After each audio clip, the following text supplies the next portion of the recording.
son deserves to live just like everybody else does, and deserves to live happily just like everybody else does. The story's brand new tonight. Katu investigates a new state program aiming to address a workforce shortage for in-home care of severely disabled children. It pays parents to provide that care. These parents say it saves taxpayer money in the long run.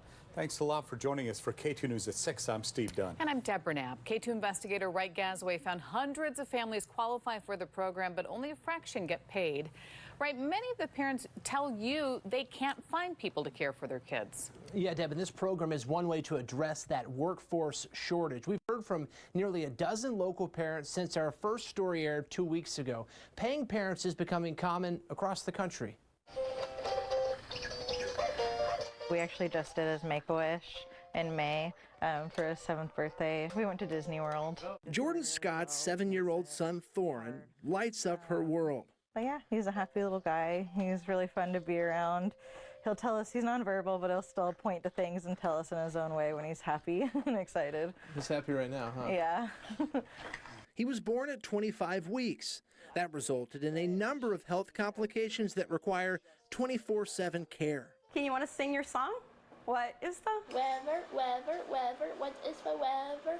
Jordyn reached out to us after seeing Amara's story. Jody Gibbs' 15-year-old daughter has severe intellectual disability and autism. The care for her is 24/7 all the time, and I'm the only one basically that can do it because there's such a shortage of in-home care providers.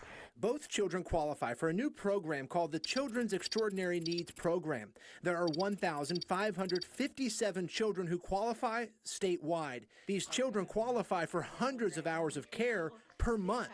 Under this program, the state pays certain parents up to 20 hours per week to care for their child. I got really excited because I thought maybe I'd have some relief, you know what I mean, and feel like I felt a little bit of hope, you know. Your child has not been randomly selected for an initial spot in the program. However, both got a similar letter telling them they would be on the wait list. The state's budget can only pay 155 families right now, or 10% of people who qualify. It just told me, sorry, that I wasn't chosen in their lottery-based system and that I was number 1249 on the waiting list, which was devastating. 1249? Yeah. What did you think when you read that? I was really sad. I'm sorry.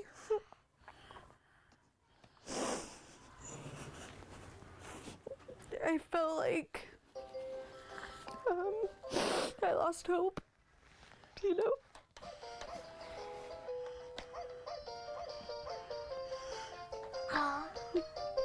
I think the question that the legislature had was the sustainability of the program. Corvallis area Senator Sarah Gelser-Bluen worked on the legislation that created the program. We've heard from some parents who say the money really would be a lifeline, a financial lifeline for them. And I don't dispute that. The challenge is that the way that this program is set up, it is a attendant care program for children with disabilities. So the only purpose for the program can be to deliver attendant care services to children. It cannot be used, and we cannot make policy choices as an income replacement or a social safety net.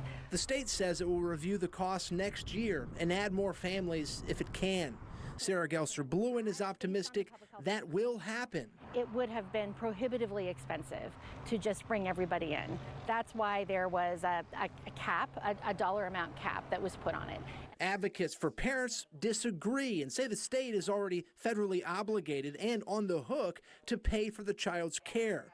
Jordyn says getting in the program would save taxpayers money in the long run. I could get off food stamps and be able to get off certain assistances if I had the help, and also hospitalizations would be lower because when there was nurses or caregivers with my son, they didn't know him as well as I do, or triggers, and it led to more hospitalizations, which costed more money as well. Money these mothers say is better spent paying them. It is important to note the state would pay for this care if families find any provider other than a parent. The state says it needs more money from lawmakers to pay more parents. Democratic State Senator Debbie Patterson is drafting a bill to pay every parent with a qualified child. Right, you did mention that other states do this. What did you find? Here are two examples. In Arizona, parents will be able to bill up to 40 hours of care per week when the permanent program starts. There is no wait list. In Minnesota, parents can bill up to 310 hours per month. Parents cannot bill beyond the number of hours the state says a child qualifies for. At the live desk, I'm Wright Gasaway. Right, thank you. Do you have a story for Wright? You can send us an email at k2investigates@katu.com or leave a voicemail at 503-231-4205. You can also reach out to us on social media.